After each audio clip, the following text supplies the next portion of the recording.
Muchas bendiciones a todos, feliz de poder estar en contacto otra vez con ustedes.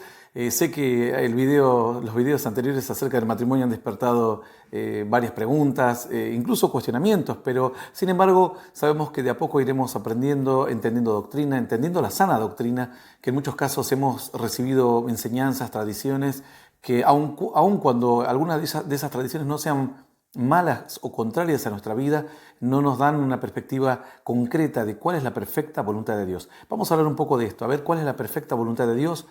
También hablaremos un poco acerca de cómo es este mecanismo, qué es lo que Dios pensó cuando estableció que el primer matrimonio sería la unión y la convivencia entre el hombre y la mujer en su primer intento, digamos, que algunos decían, bueno, ¿cómo es eso de una bala de plata? Empecemos por el principio. ¿Y cómo es esto de la perfecta voluntad de Dios?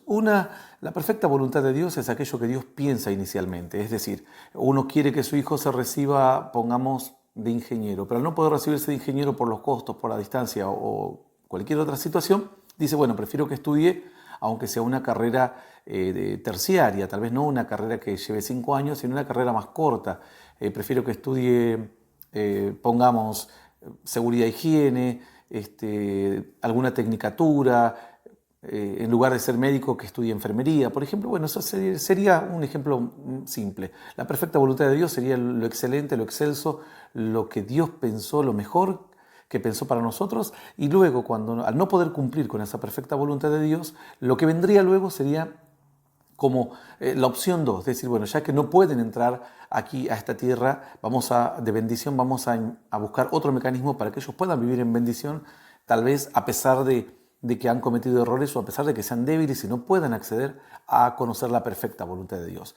Es decir, la perfecta voluntad de Dios es que el hombre tenga un encuentro, su primer encuentro sea con una mujer o viceversa, la mujer con el hombre, y el primer encuentro no sea como una aventura, un adulterio, una salida, o simplemente probar a ver qué es estar con una mujer o con una persona del sexo opuesto, sino que lo hagan ya en función de una decisión de abandonar su nido, abandonar la casa de su papá y mamá y convivir. Tal vez hoy en día es muy difícil de entenderlo, pero en la antigüedad no teníamos una autoridad religiosa donde acudir para que nos case. Además, la religión se inventa posteriormente, o los rituales religiosos. El casamiento supera a todos. Esto lo aclaré y lo hablo y lo vuelvo a recalcar. Los pastores no casamos, los ministros no casamos, la gente, los siervos de Dios no casamos. Simplemente oramos por una bendición. El casamiento es anterior a la religión, anterior a Abraham, anterior a Moisés, anterior a Aarón, anterior a la religión judía. Es uno de los primeros institutos, es una de las primeras formas que Dios le enseña al hombre para poder vivir en sociedad. Es decir, el matrimonio es anterior a toda cuestión y está estipulado así, que debe hacerse de esta manera. Básicamente, la esencia del mismo es dejar el lugar donde uno está y juntarse con una mujer o con un hombre, en el caso de la mujer, con la intención de convivir.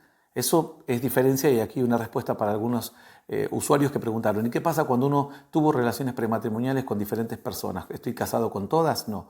La primera unión y la decisión de unirse, de convivir con una persona, es la que cumple el propósito de Dios de decir, esta es la perfecta voluntad de Dios.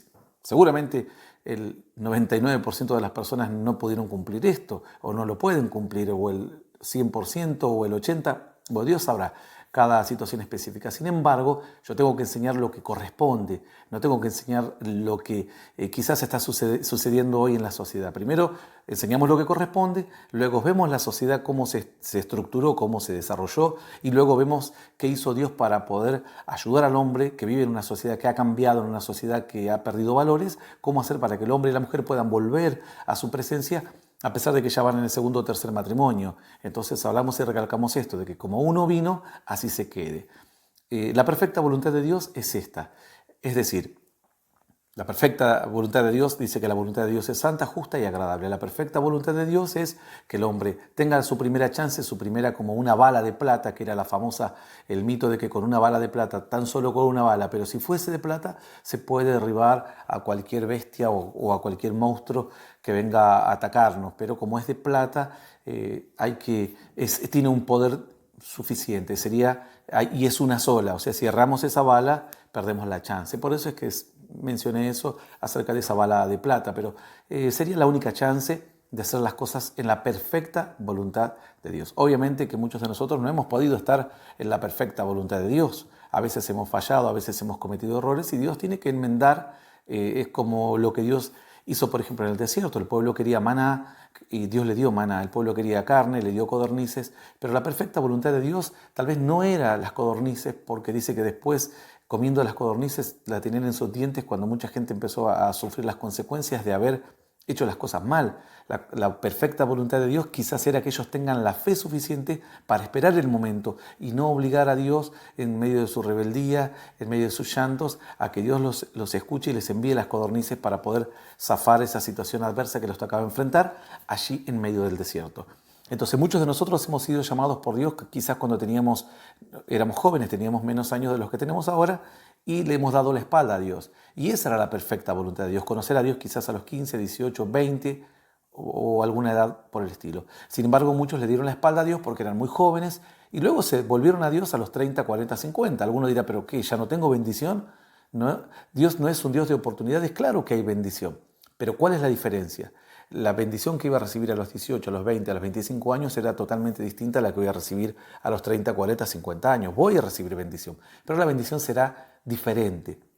Es distinta. Alguna persona dice, yo estuve con una pareja cuando era joven, pero no sabía lo que hacía. Estuve 1 año, 6 meses. Ese era entonces mi casamiento. Claro, eso fue tu casamiento. Tu propia decisión de estar por primera vez con una persona del sexo opuesto y convivir con ella. Ahora, no lo pudiste cumplir bien, no entendías lo que hacías y bueno, por eso es que la perfecta voluntad de Dios ya no se pudo cumplir.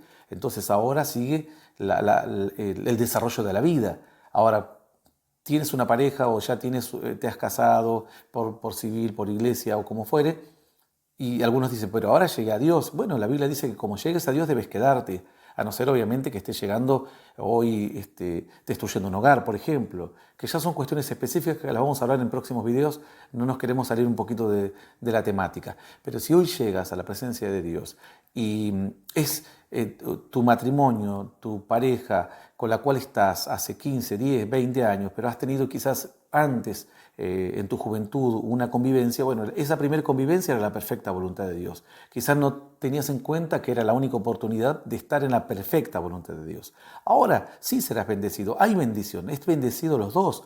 En esto nos vamos a referir a la historia del hijo pródigo. Dice la Escritura que un hombre tenía 2 hijos, uno le dijo, dame los bienes, la herencia que me corresponde, porque no quiero vivir la vida que tú vives, quiero disfrutar la vida, quiero tener fiesta, quiero andar en la noche, tener vicios y demás. Entonces tomó la parte de la herencia y se fue. Pero dice que después se gastó toda la herencia con amigos, con vicios y quedó en la gran pobreza apacentando cerdos y ahí es cuando reflexionó y dijo, incluso los empleados de mi padre disfrutan más y tienen más recursos que los que yo tengo ahora, todos me han abandonado, volveré a la casa de mi padre y le pediré perdón. Cuando vuelve a la casa del padre, el padre lo ve, sale corriendo a su encuentro, lo abraza, hace una fiesta muy grande y el hijo mayor, que siempre le fue bien, se queda enojado afuera, como diciendo, yo siempre te fui fiel, nunca tomé un cabrito para hacer una fiesta con mis amigos, nunca hice una fiesta aquí en la casa, nunca gasté nada de lo tuyo y ahora que se portó mal tú lo recibes y lo premias con bendiciones. Entonces el padre le dijo, hijo mío, todo lo que yo tengo es tuyo, todo lo que tengo es tuyo, pero ¿no debías celebrar ahora con tu hermano que estaba muerto y ahora está vivo, que estaba perdido y ahora es hallado? Es decir, entonces ese es el objetivo y es la voluntad perfecta de Dios. ¿Cuál es la perfecta voluntad de Dios? El joven, el hijo que se quedó al lado del Padre, para el cual le corresponden absolutamente todas las bendiciones del Padre. Aquel que se fue, malgastó su vida, la destruyó y volvió, también hay bendiciones para él, pero serán otras bendiciones. Serán buenas, maravillosas, pero las bendiciones del que se quedó y del que estuvo en la perfecta voluntad de Dios, o del Padre en este caso, es totalmente distinta. Espero que con este ejemplo se pueda esclarecer un poco la diferencia, porque algunos dicen, tuve una pareja antes, ahora estoy casada hace 40 años con mi segundo pareja, o 20 o 30 o lo que fuere, y de repente dicen, entonces quiere decir que ya no estoy bendecido. No, no es así. Como llegamos, Dios nos acepta y nos bendice, pero las bendiciones son distintas, diferentes según cómo sea nuestro antecedente. Además, las consecuencias son distintas. No le vamos a enseñar a nuestros hijos cristianos que estén con cualquier mujer, total después se arrepienten, vuelven a los caminos de Dios y van a obtener la misma bendición que aquel creyente que le fue fiel a Dios. No es lo mismo un joven que estuvo 20, 25 años o guardándose para Dios para conocer a su mujer, o una joven conociendo a su marido, que aquella persona que ya tuvo una o dos aventuras, convivió con una o con otra persona y dice, para mí me corresponde exactamente la misma bendición que el otro. No es así, no es así. Dios sabe premiar a aquellos que se esfuerzan, a aquellos que le son fieles. El que está en la perfecta voluntad de Dios tiene un premio especial, tiene una bendición especial. El otro también será bendecido. La Biblia dice entonces que como llegamos, nos quedemos. Obviamente siempre que no nos lleguemos en una situación demasiado conflictiva y que sea opuesta a la voluntad de Dios. Hablamos de adulterio, fornicación, haber destruido un hogar hace 2 días, por ejemplo, casos extremos, pero lo hablaremos un poco en el próximo video. Lo importante en esta situación es poder entender que como llegamos, vamos a ser bendecidos por Dios, hay una bendición para nuestras vidas y hay una bendición